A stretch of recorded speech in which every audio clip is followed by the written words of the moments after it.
What does your band have to offer that possibly other Detroit or Chicago bands don't? Elegance. Penny loafers. Elegance and sophistication. A sense of poise. Real attention to craft. Yes. We're a lot of fun. There are a lot of fun bands out there. Yeah. I don't think we can compete in the fun department, but we do very well when it comes to, as Will said, attention to detail. Yeah, that's for sure.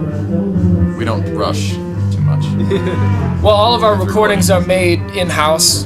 Colin is a recording engineer, and maybe you could say a little bit about that, Colin. Yeah, I started out as a recording engineer back in the day, a long time ago, as default to the process of not having money to record in a studio. So I learned, and I started buying equipment, and before you know it, now I have a whole recording studio of equipment.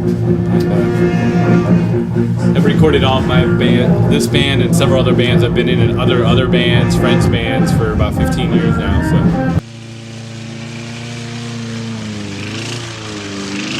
I would argue that I like Ringo better than I like Keith Moon. I think that they're different class of drummers, though. I think Ringo Starr is a very, very purposeful drummer.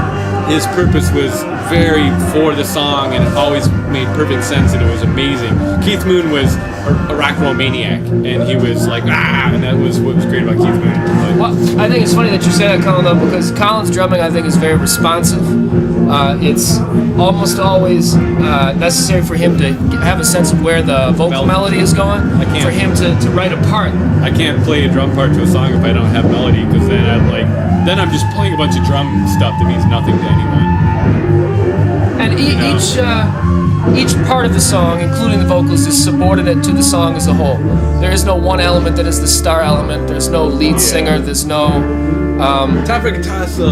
there's no personal vision that is leading the band. It's all a matter of the four of us finding out what we can do as a group. That's why it takes so long for us to make recordings, because you imagine that process of delegation, right? You know? It's a committee deciding everything. Yeah. And it's all a democracy based off of this meritocracy. Yeah, we talk about. Yeah. We read Plato's Republic once. Yeah, each of us.